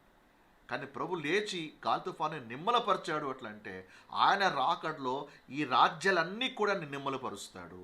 అన్ని తరంగాలు, పొంగులన్నీ కూడా అణిచివేస్తాడు. అల్లలన్నీ కూడా అణిచివేస్తాడు. దేవుడికి అంతటి సుప్రీం అథారిటీ ఉంది, నాకు అంత సుప్రీం అథారిటీ ఉంది అని డెమాన్స్ట్రేట్ చేయడానికి యేసు ప్రభువు వారు అద్భుతం చేశాడు. అంతేగాని ఆయన్ని ఫాలో అవుతూ ఈ బాడీ ఆఫ్ క్రైస్ట్లో ఉన్నటువంటి మనం కూడా వర్షం పడితే వర్షం ఆగిపో, సముద్రమా నిమ్మలమైపో, సృష్టి మీద ఆధిపత్యం చేసే అధికారం దేవుడు మనకి ఇవ్వలేదు. నువ్వు ఏడ్చి గగ్గోలు పెట్టుగాక అది జరగదు. ప్రభు ఆ మిరాకల్ డెమాన్స్ట్రేట్ చేసేటువంటి ఉద్దేశం వేరే ఉంది. అర్థమవుతుందా? రెండవ రాకడలో ఇలాగ ఆయన ఆధిపత్యం ఉందో, తను ఎవరో సార్వభౌమ అధికారము ఆయనకి ఏ విధంగా ఉందో, అల్టిమేట్ ఏమని అథారిటీ అండ్ పవర్ ఆయనకి ఎలా ఉందో డెమాన్స్ట్రేట్ చేయడానికి యేసు ప్రభు చేశారు తప్పనించి. ఆయన వల్లే మనమని కూడా ఫాలో కమ్మని, లేకపోతే సృష్టి మీద ఆధిపత్యం చేయమని, చెట్లతో మాట్లాడి చెట్లు ఎండిపోజేసేటట్లుగా, వర్షాలు ఆగిపోయేటట్లు. Please don't believe such teachings. ఎప్పుడైనా జరిగింది అలాగా, జరుగుతుంది అలాగా? బాడీ ఆఫ్ క్రైస్ట్లో పౌలు గారు అలాంటి ఒక విషయాలు ఏమైనా రాశాడా? సృష్టి మీద ఆధిపత్యము చేయండి సంగమ, చర్చ్ హ్యావ్ ఎ డొమినియన్. ఈ భూమి మీద మనకి డొమినియన్ ఉంది, ఈ భూమిని మనం ఇలా చేయాలి, ఈ భూమి మీద మనం ఇలా చేయాలి, మనకి ఈ అధికారం ఇవ్వబడింది. Paul never speak that language in his epistles. Bible సరిగ్గా అర్థం చేసుకోక, కరెక్ట్గా డివైడ్ చేయక, కలిపి బోధించేపాటికి ఇలాంటి బోధ కొంచెం ఎగ్జైటింగ్గా ఉంటాయి, కొంచెం అట్రాక్టింగ్గా ఉంటాయి, కానీ అవి జరగవు. Please understand. అలాగే యేసు ప్రభువు ఒక సందర్భంలో నీటి మీద నడిచాడు. సముద్రము నీటి మీద నడిచాడు. దాని అర్థం ఏంటి? సముద్రం దేనికి పోలిక? ఇందాక చూసాక వాటి మీద ప్రభు నడిచాడు. అంటే అంతటి అధికారము ప్రభుకి ఉన్నది. This will be demonstrated at his second coming. ఒకవేళ కింగ్డమ్ ప్రోగ్రామ్ ఆగిపోయి ఉంటే 7 ఏళ్ల శ్రమల అనంతరము ప్రభు ఖచ్చితంగా చేసి ఉండేవాడు. బట్ స్టిల్ ఏమైపోయింది? ఆ ప్రోగ్రామ్ ఆగిపోయింది. But it will continue. యేసు ప్రభు రెండవ రాకడ వచ్చినప్పుడు ఇది ప్రభు డెమాన్స్ట్రేట్ చేయబోతున్నాడు. ప్రభు తన మహత్యం ఏంటో చూపించబోతున్నాడు. ఓకే, సో సముద్రం దేనికి పోలికనో అర్థమైంది. ఆయన సముద్రపు తరంగాలు లోపల ఏమండి యొక్క ఘోష, ఇవన్నీ కూడా it speaks about the troubles. కీర్తన గ్రంథంలో కొన్ని కీర్తనలు మెస్సయాకు సంబంధించినవైతే, మరికొన్ని కీర్తనలు ఇజ్రాయేలులో శేషించిన వారు ప్రభు కొరకు నిలబడుతున్నప్పుడు వాళ్ళు ఎదుర్కొనేటువంటి శ్రమలు, ఆ శ్రమల్లో వాళ్ళు పెట్టేటువంటి ఆక్రందనని వివరించేటువంటి కీర్తనలు. అయితే కొన్ని కీర్తనలు అవి మెస్సయాకి సరిపోతాయి. ఎందుకంటే మెస్సయ ప్రభువైన క్రీస్తు ఆయన కూడా చాలా వేదగుండా వెళ్ళాడు. ఆయన చాలా ఇబ్బంది పడ్డాడు. ఒక ఇసుక రేణువు ఏదైనా ఒక ముత్యముగా మారింది. ఒక అగాధంలోకి వెళ్ళి, ఏమంటే అగాధంలో ఉన్నటువంటి అక్కడ ఫామ్ అవుతుంది ఒక ముత్యం. ప్రభు అంతటి శ్రమలోకి ఆయన శ్రమలో దిగి వెళ్ళి అంతటి వేదన అనుభవించి ఒక ముత్యములాగా ఏర్పడ్డాడు. ఆయన వెంబడిస్తున్నటువంటి తన శిష్యులు కూడా ప్రభు అన్నాడు, మీరు కూడా శిలువ ఎత్తుకుని వెంబడించండి. సో సఫరింగ్స్ అనేది ప్రభుకి ఎలాగో ఆయన వెంబడించినటువంటి శిష్యులు కూడా అలాగే ఉంటుంది. So Jews identify themself with the suffering servant who is Jesus. So కొన్ని కీర్తనలు ప్రభుకి సరిపోతాయి, కొన్ని కీర్తనలు మరి ప్రభు కొరకు నిలబడినటువంటి ఆ శేషటువంటి నమ్మిన యూదులకి వర్తిస్తాయి, కామన్గా వర్తిస్తాయి. అలాంటిదే 18వ కీర్తన. 18వ కీర్తన మొదటి 6 వచనాలు చూసినట్లయితే, యెహోవా నా బలమా, నేను నిన్ను ప్రేమించుచున్నాను. యెహోవా నా శైలమా, నా కోట, నా రక్షించువాడు, నా కేడము, నా రక్షణ శృంగము, నా ఉన్నత దుర్గము, నా దేవుడు, నేను ఆశ్రయించుచున్న నా దుర్గము. కీర్తనీయుడైన యెహోవాకు నేను మొరపెట్టగా ఆయన నా శత్రువుల నుండి నన్ను రక్షించును. మరణ పాశమును చుట్టుకొనగా భక్తిలు వరదవలే నా మీద పడి బెదిరింపగను. పాతాళపు పాశలను నన్ను అరికట్టగను, మరణపు ఉరులు నన్ను ఆవరింపగను. నా శ్రమలో నేను యెహోవాకు మొరపెట్టి తిని నా దేవునికి ప్రార్థన చేస్తుని ఆయన తన ఆలయం ఆలకించి నా ప్రార్థన అంగీకరించెను. నా మొర ఆయన సన్నిధి చేరి ఆయన చెవుల జొచ్చెను. ఎక్కువ శాతం ఈ యొక్క పారబుల్ని మెస్సానిక్ శామ్గా చాలామంది ఏం చేస్తారంటే ఇది ప్రభుకి పోల్చి చెప్తూ ఉంటారు. కరెక్టే, కానీ ప్రభుకే కాదు, ప్రభుని వెంబడినటువంటి ఆయన శిష్యులు ఎవరైతే ఉన్నారో నమ్మినటువంటి వారు, వాళ్ళు కూడా 7 years ట్రిబులేషన్ గుండా వెళ్తుంటారు. వాళ్ళు కూడా ఇలాంటి ఒక అనుభవం గుండానే వెళ్తుంటారు. సో ఈ యొక్క పారబుల్ని వీళ్ళు కూడా అప్లై చేయొచ్చు, ఈ యొక్క ప్యాసేజ్ని వీళ్ళు కూడా అప్లై చేయొచ్చు. వాళ్ళు కూడా అక్కడ ఆక్రందన మొరపెడతారు. ఎందుకంటే ఆ 7 years ట్రిబులేషన్లో ఏమండి ఆ సముద్రం అంటే ఇది కాదు, ఆ రాజ్యాలే, ఆ వరదలు తుఫాన్ ఏంటో కాదు, ట్రబుల్స్. ఇది 7 years ట్రిబులేషన్లో వీళ్ళు కూడా అనేక శ్రమల గుండా వెళ్తారు. అక్కడ వాళ్ళు కూడా ఏమంటారు తెలుసా, ఆయన నా శత్రువుల చేతుల నుండి నన్ను రక్షించును. ఎందుకంటే 7 years ట్రిబులేషన్లో the antichrist will be after them. అంత్యక్రీస్తు విరోధి వీళ్ళ వెంట పడుతూ ఉంటాడు అండ్ వీళ్ళు చంపడానికి ట్రై చేస్తుంటాడు. వీళ్ళు దాక్కోవాలి, దాచిపెట్టుకోగలగాలి. ఆ టైంలో వీళ్ళు చేసేటువంటి ప్రార్థన ఇది. మరణ పాశులను చుట్టుకొనగను. ఎందుకంటే మరి ఒక జెనోసైడ్ ఉంటుంది, ఎక్కడ యూదులు కనపడినా కూడా లేపేయాలి. వాళ్ళ ప్రాణానికి ఒక అష్యూరెన్స్ ఉండదు, ఒక గ్యారెంటీ ఉండదు, బతుకుతామటువంటి ఒక నమ్మకమే ఉండదు. భక్తిహీనులు వరద పొర్లు వలె గమనించండి, వరద పొర్లు వలె నా మీద పడి బెదిరింపగను. వదిలేస్తావా లేకపోతే నేను చంపేయాలా? అలాంటి బెదిరింపులుకి వాళ్ళు పాల్పడతారు, వాళ్ళు గురవుతారు. అండ్ 6వ వచనంలో వాళ్ళు మొరపెడతారు. సో ఇది బిలీవింగ్ జ్యూస్ కూడా అది అప్లై అవుతుంది. ఇప్పుడు 7, 8, 9, 10 వచనాలు ఏమైతే ఉన్నాయో this speaks about the second coming. ఇది రెండవ రాకడకు సంబంధించింది. అందుకే చూడండి, అప్పుడు భూమి కంపించి అదిరెను, పర్వతముల పునాదులు వణికెను, ఆయన కోపింపగా అవి కంపించెను. సో ప్రభు కోపించేటువంటి దినాలు ఏంటిది? రెండవ రాకడ. ఆయన ఉగ్రుడుగా కనపడుతుంటాడు. అందుకే ప్రకటన గ్రంథం మొదటి అధ్యాయం చూస్తే ఆయన కళ్ళు ఏ విధంగా ఉన్నాయో మనం చూసాం. అగ్ని జ్వాలల వలె, అంటే నిప్పు కణికలా ఉన్నాయి ఆయన కళ్ళు. దాని అర్థం ఏంటిది? అంత కోపంగా ఉన్నాడు అని అర్థం. సో ప్రకటన గ్రంథం మీద మనం చాలా వీడియో చేస్తాం. సో వెళ్ళినప్పుడు ఆ ప్లేలిస్ట్కి వెళ్ళండి. ప్రకటన గ్రంథం మీద చాలా ఇన్డెప్త్ అనాలిసిస్ చేస్తాం. The book of revolution is about the second coming, that is not for the body of Christ. ఆయన నాసికారంధ్రం నుండి పొగ పుట్టెను. అంటే ఆ భాష చూడండి, నిజంగా పొగ వస్తుందని మోకులోంచి కాదు, అంటే అంత కోపంగా ఉన్నాడు అని అర్థం. ఆయన నోరు నుండి అగ్ని దహించెను, నిప్పు కణికలు రాజబెట్టెను, మేఘముల వంచి అని వచ్చెను. Speaks about the second coming. కెరూబుల మీద ఎక్కి ఆయన ఎగిరి వచ్చెను, గాలి రెక్కల మీద ప్రత్యక్షమాయను. సో కాబట్టి మొదటి 6 వచనాల్లో ఆ ట్రిబులేషన్ సైన్స్ వాళ్ళు మొరపెడుతూ ఉన్నప్పుడు ఏమండి ఆ 7 years ఒక శ్రమల చివరిలో యేసు ప్రభువారు వాళ్ళ ప్రార్థనకు జవాబుగా ఆయన వచ్చి ప్రత్యక్షం అవుతాడు. వాట్ ఏ బ్యూటిఫుల్ పిక్చర్ కదా అది. Okay, right. సో కాబట్టి సముద్రపు తరంగము, ఘోష, సముద్రము, ఇవన్నీ కూడా ఏంటిది? అన్యులు, వేదన, కష్టాలు, శ్రమలు, ఇవన్నీ కూడా. 69వ కీర్తన. దేవా, జలములు నా ప్రాణం మీద పొర్లుచున్న, చూడండి, జలములు నా ప్రాణం మీద పొర్లుచున్నవి, నా రక్షించుము. నిలువ ఇయ్యని అగాధమైన దొంగ ఊబిలో నేను దిగిపోవచ్చున్నాను, అగాధ జలములలో నేను దిగబడి ఉన్నాను. అంటే ముత్యపు చెప్పు ఎక్కడ ఉంటుంది చెప్పండి? ఆల్చిప్ ఎక్కడ ఉంటుంది చెప్పండి? బయట ఉంటుందా? అగాధములో ఉంటుంది. అంటే వాళ్ళు దాక్కుంటారు, యూదు దాక్కుంటారు. అందుకే దాచబడిన ధననిధి, దాచబడినటువంటి ఒక ముత్యములు, ఏమైనా అమూల్యమైన ఒక ముత్యము, ఈ రెండు కూడా ఇజ్రాయెల్కి సంబంధించింది.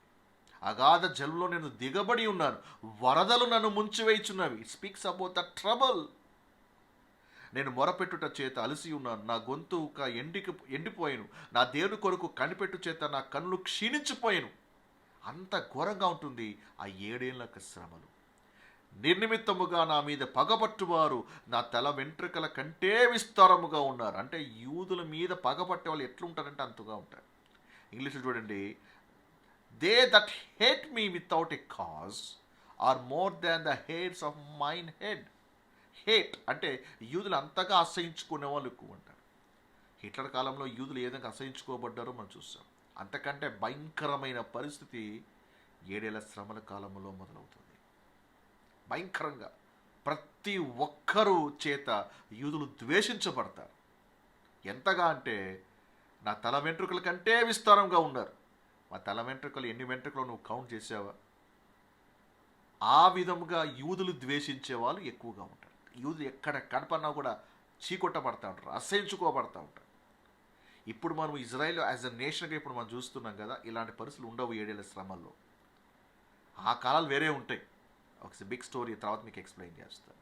ఆ విధంగా వీళ్ళు ప్రపంచ దేశాలలో వాళ్ళు దాచుకొని యూదుడు అని తెలిస్తే చాలు ఇంకా వాడిని కుక్క కంటే హీనంగా చూస్తారు, చీకొట్టబడతారు, అసహించుకోబడతారు. వాళ్ళ వేదన ఆ టైంలో వాళ్ళ వేదన బాధ అంత ఇంతగా ముత్యపు చిప్పలో ఉన్నటువంటి ఒక ఏమండి శాండ్ గ్రెయిన్ లాగా ఉంటాయి. ఇరిటేషన్, ఆ శ్రమలు, కష్టాలు ఏమంటే ఆ సముద్రము ఒక లోపల ఏమిటో చెప్పండి, చీకటి, భయంకరమైనటువంటి జీవులు ఆ సముద్రంలో తిరుగుతూ ఉంటాయి. అగాధము, లోపల వేదన, బాధ, ఒక ఆల్చిప్ప అంటే ఎలాంటి అనుభవం గుండా వెళ్తుందో మీరు ఒకసారి ఆలోచించండి. 14 వచనం, నేను దిగిపోకుండా ఊబుల నుండి నన్ను తప్పించుము, నా పగవారి చేతుల నుండి అగాధ జలములలో నుండి నన్ను తప్పించుము. ప్రభా, ఈ ట్రబుల్స్ నుంచి, ఈ వేదన నుంచి నన్ను తప్పించండి అయ్యా. మా వల్ల కావట్లేదు, ఈ అగాధ జలముల నుండి మనం తప్పి. సో యూదుల ఒక పరిభాష మీకు అర్థమవుతుందని అనుకుంటున్నాను నేను. ప్రభు ఎందుకు ఆ భాష వాడుతున్నాడో మీకు అర్థమవుతుందని అనుకుంటున్నాను. మాకు తప్పించండి. 7 ఏళ్లలో ఇది వాళ్ళు చేసేటువంటి ప్రార్థన. ఆదివారం చర్చికి వెళ్ళినప్పుడు కీర్తనలు చదువుతూ, ఇది నీకు సంబంధించిన ప్రార్థన కాదు. 7 ఏళ్ల శ్రమంలో యూదులు చేసేటువంటి ప్రార్థన అంత భయంకర అనుభవం గుండా వెళ్తుంటాయి. అండ్ ఈ 35-36 వచనాలు చూడండి. ఈ కీర్తన ఇలాగ ఎండ్ అవుతుందో చూడండి. దేవుడు సీయోను రక్షించును. ఎస్, దేవుడు వారిని రక్షిస్తాడు. ఆయన యూదా పట్టణంలో కట్టించును, జనులు అక్కడ నివసించెదరు, అది వారి వశమగును. అంటే 7 శ్రమంలో అంతతో స్టోరీ అయిపోయిందంటే కాదు. ప్రభు వస్తాడు, దేవుడు వారిని రక్షిస్తాడు, పట్టణం మమ్మల్ని స్థాపించబడుతుంది, ఆయన సేవకుల సంతానము దాన్ని స్వతంత్రించుకును, ఆయన నామమును ప్రేమించువారు అందులో నివసించెదరు. సో 2వ రాకడ ప్రభు వస్తాడు. ప్రభు వచ్చే వాళ్ళందరినీ రెస్టోర్ చేస్తాడు. మళ్ళీ రాజ్య స్థాపన జరుగుతుంది, యెరూషలేము మళ్ళీ కట్టించబడుతుంది, ప్రజలు అందరూ కూడా మళ్ళీ తిరిగి వచ్చి ఆ పట్టణంలో నివసిస్తారు, వాళ్ళు ప్రభుతో పాటు వెళ్తారు. సో కీర్తన మొదట ఏమో ఒక వేదంతో ప్రారంభమవుతుంది, అదే కీర్తన ముగింపు ఒక జయధ్వనితో అది ముగించబడుతుంది. కానీ అగాధ జలములు, ఇవన్నీ వరదలు, ఘోష, ఇవన్నీ కూడా ఏంటంటే it speaks about the trouble. యూదులకు పరిభాషలో ఇవి శ్రమలకు సంబంధించినది. ఓకే, మీకు ఒక విషయం తెలుసా? ప్రకటన గ్రంథము 21వ అధ్యాయం చూసినట్లయితే మొదటి వచనం, మీరు ఎప్పుడు ఇది మీరు ఆలోచించి ఉన్నారు. అంతటే నేను కొత్త ఆకాశం కొత్త భూమిని చూచింది, మొదటి ఆకాశము మొదటి భూమి గతించిపోయిను, సముద్రము ఇక లేదు. చూడడా, ఆకాశం ఉంది, భూమి ఉంది, సముద్రం అయితే లేదు. సో సముద్రం దేనికి పోలికగా ఉంది? It speaks about the trouble. అయితే ఏ దేవుడు సృష్టించిన నూతన భూమి నూతన ఆకాశంలో సముద్రము లేదు. ఓకే, కొన్ని విషయాలు మీకు అర్థమవుతుంది అనుకుంటున్నాను. అయితే రైట్, సో మంచి ముత్యములు ఎవరు అంటే బిలీవింగ్ జ్యూస్ అని అర్థమైంది. సముద్రము అంటే ట్రబుల్స్, కష్టాలు, శ్రమలు, ఇబ్బందులు అని మనకు క్లియర్గా అర్థమైంది. అయితే ఇక్కడ ఒక వర్తకుడు, అంటే ప్రభువైన క్రీస్తు మంచి ముత్యములను, ప్లూరల్, మంచి ముత్యములను వెతుకుతూ ఉన్నాడు. ఈ ప్రయత్నంలో ఒక ముత్యమును కనుగొన్నాడు, బహుగా, ప్లూరల్ కాదు, ఆయన కనుగొండానేమో మంచి ముత్యములు, కానీ ఒక్క ముత్యం ఒక్కటి అని ప్రభు ఇక్కడ మాట్లాడుతున్నాడు. కారణం ఏంటి? చదివే మాట.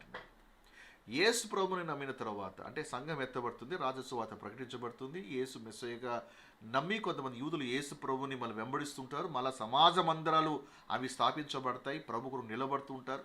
ఇలాంటి వాళ్ళు మళ్ళీ శ్రమ గుండా వెళ్తూ ఉంటారు. 7 ఏళ్ల శ్రమంలో వాళ్ళు ప్రభు కొరకు చాలా కష్టాలు అనుభవిస్తుంటారు. ఈ ప్రయత్నంలో కొంతమంది ఆ స్టాండ్ అనేది చివరి దాకా తీసుకోరు, కొంతమంది మధ్యలోనే ఆగిపోతారు, కొంతమంది ముద్ర వేయించుకుంటారు కూడా ఆ శ్రమలు తట్టుకోలేక. ఆ శేషించిన వారిలో కూడా కొంతమంది పడిపోతారు. ఆ శేషించిన వాళ్ళలో కొందరు మాత్రమే చివరి వరకు హతసాక్షులు అవుతారు, ప్రభు కొరకు నిలబడతారు. వాళ్ళందరే ఆ ఒక్క ముత్యము. సో ఆ ఒక్క ముత్యం ఎవరు కాదు, శేషించేటువంటి ఇజ్రాయేలు గుంపులో శేషించిన వారు ఆ ఒక్క ముత్యం. సో ముత్యం అంటే ఏం నేర్చుకున్నాము? ముత్యం అంటే భూమి సృష్టించేటువంటి ఇతర రత్నాలుగా కాదు, ఇది ప్రత్యేకమైంది. జీవులు సృష్టించేటువంటి ఏకైక రత్నాలు, జీవులు సృష్టించేటువంటి రత్నాలు. సో రత్నాలు అని చెప్పచ్చు, లేదా అదొక రాయి అని కూడా చెప్పచ్చు, లివింగ్ స్టోన్ అని కూడా చెప్పచ్చు. జీవులు సృష్టించేటువంటి ఒక స్టోన్ అని చెప్పచ్చు. ఇప్పుడు మీకు బైబిల్ కొన్ని ప్యాసేజ్ని కనెక్ట్ చేస్తాము, తద్వారా ఈ పారబుల్లో యేసు ప్రభువు ఎందుకు వారిని ముత్యంతో పోలుస్తున్నాడో కూడా అది మీకు అర్థమవుతుంది. 1 పేతురు 2వ అధ్యాయము 4-5 వచనాలు. మనుషుల చేత విసర్జింపబడను, దేవుని దృష్టికి ఏర్పరచబడినది అయిన అమూల్యమును సజీవమైన రాయగు ప్రభునొద్దకు వచ్చిన వారే. లివింగ్ స్టోన్, సజీవమైన రాయి ఎవరు చెప్పండి? ప్రభు అయిన క్రీస్తే. సో యేసు వారు కూడా శిలువలో ఆ విధముగా అగాధంలోకి వెళ్ళిపోయాడు, ఆ విధమైన శ్రమల్లో వెళ్ళిపోయాడు, అని ఒక ముత్యములాగా మార్చబడ్డాడు. ట్రబుల్ టైంలో ఆ విధముగా శ్రమల మధ్యలో ఆయన ముత్యముగా ఆవిర్భవించాడు. సో ఇక్కడ పేతురు ఏమంటాడు? సజీవమైన రాయగు ప్రభునొద్దకు వచ్చిన వారై. అదేవిధంగా యేసుక్రీస్తు ద్వారా దేవునికి అనుకూలము లగు ఆత్మ సంబంధమైన బలులు అర్పించుటకు పరిశుద్ధ యాచకులుగా ఉన్నట్లు మీరును సజీవమైన రాళ్ళవలే ఉండి ఆత్మ సంబంధమైన మందిరముగా కట్టబడుచున్నారు. ఇక్కడ పేతురు తన ఆడియన్స్కి ఏమని చెప్తున్నాడు? సో పేతురు పత్రిక ఎవరికి? యూదులకి. పేతురు ఎవరికి అపోస్తులు? యూదులకు అపోస్తులు. ఇప్పుడు పేతురు యేసు ప్రభువుని ఎగ్జాంపుల్ తీసుకున్నాడు. ఏమని అంటే ఈ శ్రమ టైంలో ఎలా ఉండాలో చెప్పడానికే పేతురు ఈ పత్రికలు రాశాడు. సో పేతురు పత్రికలు, యోహాను పత్రికలు ఇవన్నీ కూడా ఏంటిది? ట్రబుల్ టైమ్స్ గుండా వెళ్తున్నప్పుడు యూదుల్ని బలపరుస్తూ రాయడానికి రాసిన పత్రిక. కాబట్టి ఇక్కడ పేతురు ఏమంటాడు? ఏ విధంగా అయితే యేసు ప్రభువు వారు ఒక సజీవ రాయిగా నిలబడ్డాడు, శ్రమల మధ్యలో ఉంటూ ఒక సజీవ రాయిగా నిలబడ్డాడు, మీరును కూడా ఆ విధంగా ఉండండి, ప్రభుని ఎగ్జాంపుల్గా తీసుకోండి.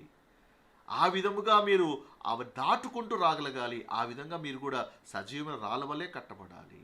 సో ముత్యం అంటే ఏంటి చెప్పండి? ముత్యం ఈజ్ అ లివింగ్ స్టోన్. ఇది కూడా living stone. I think there is a connection, right? ఇప్పుడు మనం ప్రకటన గ్రంథానికి వెళ్దాం.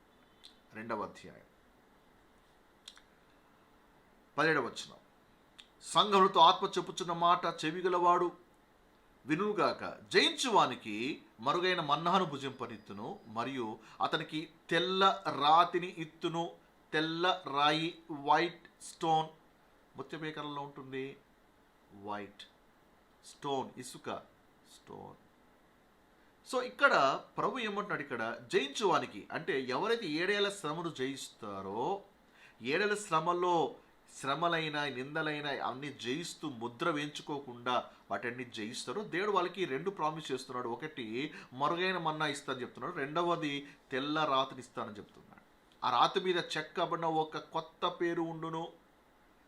సో ఈ యొక్క రాయి, ఈ యొక్క కొత్త పేరు, వీటి గురించి మనము ప్రకటన గ్రంథంలో ఆల్రెడీగా మనం డిస్కస్ చేస్తాం. సో ఆ వీడియో వాచ్ చేస్తే ఇంకా ఇన్ డీటెయిల్గా మీకు అర్థమవుతుంది.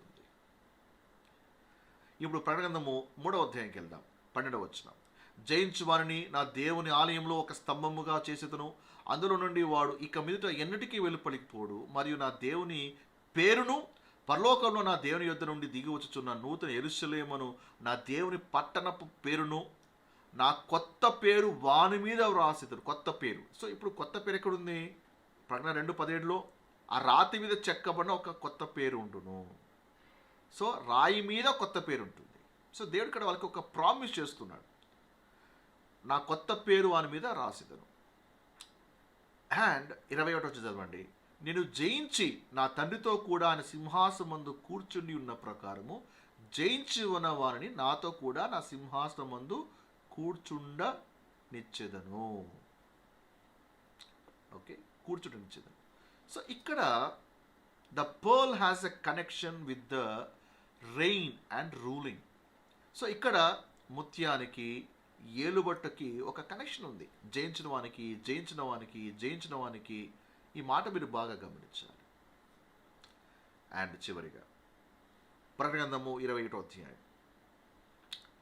21వ అధ్యాయంలో అక్కడ నూతన యెరూషలేము ఒక వర్ణన, ఒక అద్భుతముగా ఏమండి, చాలా ఫెంటాస్టిక్, ఒక బ్యూటిఫుల్ డిస్క్రిప్షన్ మనకి న్యూ జెరూసలేం గురించి అక్కడ ఇవ్వబడింది. మరియు నేను నూతనమైన యెరూషలేమును పరిశుద్ధ పట్టణము తన భర్త కొరకు అలంకరింపబడిన పెళ్లి కుమార్తె వలె సిద్ధపడి పరలోకమున్న దేవుని యొద్ద నుండి దిగి వచ్చట చూచితిని.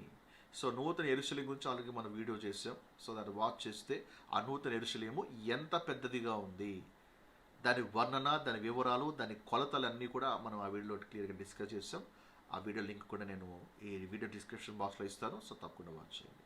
ఆ పట్టణంకు ఎత్తైన గొప్ప ప్రాకారమును 12 గుమ్మములు ఉండెను. ఆ గుమ్మము యొద్ద 12 దేవదూతలు ఉండరు. ఇజ్రాయేలు ఒక 12 గోత్రముల నామము ఆ గుమ్మముల మీద వ్రాయబడి ఉన్నవి. దాని 12 గుమ్మములు 12 ముత్యములు. అంటే మత్తయి సువార్త 13వ అధ్యాయం తర్వాత నెక్స్ట్ ముత్యం అనేటువంటి మాట మనకి ఎక్కడ కనపడుతుంది అంటే ఇక్కడ కనపడుతుంది. ముత్యములు. నూతన యెరూషలేము ఒక గుమ్మములు ముత్యములు, 12 ముత్యములు. ఒక్కొక్క గుమ్మము ఒక్కొక్క ముత్యముతో కట్టబడి ఉన్నది. పట్టణపు రాజవీధి శుద్ధ సువర్ణమై స్వచ్ఛమైన స్ఫటికమును పోలినది. ఒక్కొక్క గుమ్మము ఒక్కొక్క ముత్యము. సో కాబట్టి ఇక్కడ మనకు ఒక విషయం అర్థమవుతుందంటే, ముత్యము has a connection with the governmental authority and position. So అందుకే ప్రభు చెప్పాడు కదా, జయించువానికి నేను ఇది ఇస్తాను, జయించువానికి నేను ఇది ఇస్తాను అన్నాడు. అలాగే నా సింహాసనం మీద కూర్చుంటారని చెప్పాడు. ప్లస్ ఇక్కడ ఏం చూస్తున్నాము, 12 గుమ్మములు 12 ముత్యములు అని చూస్తున్నాం. సో కాబట్టి మత్తయి సువార్త 13వ అధ్యాయంలో ఏంటంటే, అక్కడ వర్తకుడు వెతుకుతూ ఉన్నాడు ఎవరిని? శ్రమల కాలములో ప్రభు కోసం నిలబెడుతున్నటువంటి వాళ్ళని అని వెతుకుతూ ఉన్నాడు. అంటే ముత్యం అందరికీ కనపడదు. కనపడుతుందా? ముత్యం ఎవరు కనపడుతుంది? ఒక డైవ సముద్రంలోకి దూకి వెతికి లోనికి వెళ్ళి ఆల్చిప్పను ఓపెన్ చేస్తే గాన ముత్యాలు కనపడవు. ఆ డైవర్కి తప్ప ఎవరికి ఆ ముత్యాలు కనపడవు. సో 7 ఏళ్ల శ్రమలో ఆ సముద్రం పొంగుతూ ఉంటుంది, రాజ్యాలు ఎగిసిపడతా ఉంటాయి, ఒక యూదులకు వ్యతిరేకమైన సిద్ధాంతాల అమల్లోకి వస్తూ ఉంటాయి. ఎక్కడ చూసినా రక్తపాతాలు, యుద్ధాలు, అరాచకాలు, ఏమంటే భయంకరటువంటి ఆ 7 ఏళ్ల శ్రమలు, క్రీస్తు విరోధి, అబద్ధ ప్రవక్త, ఏమండి వాళ్ళంతా కూడా విజృంభిస్తూ ఉంటుండగా ఓ పక్కన దేవుని చూపు మాత్రము ఎవరి మీద ఉన్నాయో తెలుసా?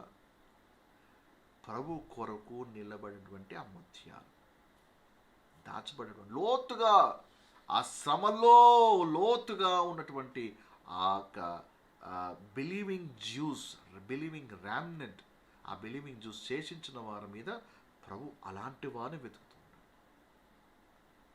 Parable is all about that.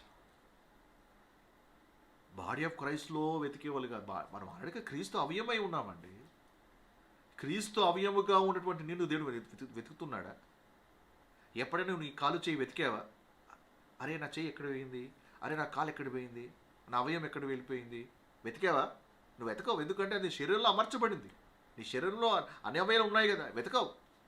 అలాగే క్రీస్తు ఒక్క శరీరముగా ఉన్నటువంటి నిన్ను, అవయముగా ఉన్నటువంటి నిన్ను దేవుడు వెతుకుతున్నాడు. ఇక్కడ దేవుడు వెతికేది బాడీ ఆఫ్ క్రైస్ట్లో ఉన్నవారిని కాదు. 7 ఏళ్ల శ్రమల్లో ఉన్నటువంటి నమ్మిన యూదులు వెతుకుతున్నాడు. వాళ్ళకు ఒక ప్రామిస్ చేస్తున్నాడు, ఏమంటే మీరు జయించినట్లయితే మీకు గవర్నమెంటల్ పొజిషన్స్ ఇస్తారు, జయించినట్లయితే మీకు గవర్నమెంటల్ అథారిటీ ఇస్తాను, మీరు నాతో కూడా కూర్చుంటారు, జయించిన వాడిని నాతో కూడా నా సింహాసనం ముందు కూర్చుండబెడతారు. ఎలాగైతే బాడీ ఆఫ్ క్రైస్ట్ ఉన్నటువంటి వారు ప్రభు కోసం నిలబడతారో వాళ్ళకి ఏమండి సంఘము ఎత్తబడిన తర్వాత దేవుని యొక్క సింహాసనం ఎదుట మరి అక్కడ నిలబడినప్పుడు దేవుడు వాళ్ళకి కొన్ని పొజిషన్స్ ఇస్తాడు. ప్రభు కొరకు ఎలా జీవించు, ప్రభు కొరకు ఎలా నిలబడ్డావు, ప్రభు ఆ బోధ కొరకు నువ్వు ఎలా ప్రయాసపడ్డావు, మనకైతే ఎలాగైతే రివార్డ్స్ పరలోకంలో ఇవ్వబడతాయో, ఇక బిలీవింగ్ జ్యూస్ ఏదో శ్రమలు గుండా వెళ్తున్నప్పుడు వాటిని జయించినప్పుడు దేవుడు వాళ్ళకి ఇది ప్రామిస్ చేస్తున్నాడు. సో వీళ్ళందరూ సింహాసనం మీద కూర్చుంటారంటే ఆన్సర్ ఇస్ నో. నమ్మిండాలి, శేషించిన వారిలో చివరిదాకా 7 ఏళ్ల శ్రమలు చివరిదాకా నమ్మకంగా ఉండాలి. అంతవరకు సహించిన వాడు రక్షించబడతాడు. అంత మాత్రమే కాదు, వాళ్ళు ప్రభుతో కలిసి వాళ్ళు ఏలుబడి చేస్తారు. సో ఈ యొక్క విషయాన్ని గూఢార్థముగా యేసు ప్రభువారు ఈ పారబుల్లో తెలియజేస్తున్నారు. So hope your blessed. మీరు దీవించబడ్డారు అనుకుంటున్నాను. సో ప్రతి పారబుల్ కూడా కాంటెక్స్ట్లో మనం నేర్చుకుంటూ వస్తున్నాము, నేపథ్యం కూడా చూస్తున్నాము, కాంటెక్స్ట్ చూస్తున్నాము. సో క్లియర్గా మీకు అర్థమైందని అనుకుంటున్నాను. సో మీకు ఇంకా ఏదైనా ప్రశ్నలు ఉన్నట్లయితే, క్వశ్చన్స్ ఉన్నట్లయితే కింద కామెంట్ సెక్షన్లో తెలియజేయండి. మీరు బ్లెస్ అయినట్లయితే వాటిని కూడా కింద కామెంట్ సెక్షన్లో తెలియజేయండి. Please understand, this parable is not about the salvation. ఎవరైనా సరే ఈ పారబుల్స్ రక్షణ గురించి అని చెప్తున్నారు అంటే వాళ్ళకి రైట్లీ డివైడింగ్ సబ్జెక్ట్ తెలియట్లేదు. They are not rightly dividing Israel and the body of Christ. వాళ్ళు కలిపి బోధిస్తున్నారు. కాబట్టి అట్టి బోధ నుంచి మనం దూరంగా ఉండాలి. ఇది మొదటిసారి అయినప్పటికీ ఇది వాస్తవ కోణం, కానీ మతము దీన్ని కంప్లీట్గా మెసేజే మార్చేసింది. ఇజ్రాయెల్ కొరకు చెప్పబడినటువంటి ఉపమానాలు బాడీ ఆఫ్ క్రైస్ట్కి అప్లై చేస్తూ బోధించేస్తూ ప్రభు యొక్క ఉద్దేశాన్ని కంప్లీట్గా నీరుగాడు చేసింది. So please understand this parables are prophecies connected to the kingdom programme. Okay, so మత్తయి సువార్త 13వ అధ్యాయంలో 7 పారబుల్స్లో 6 పారబుల్స్ మనం కంప్లీట్ చేస్తాం. అండ్ రిమైనింగ్ పారబుల్ నెక్స్ట్ వీడియోలో కవర్ చేద్దాం. So till we meet in the next video, God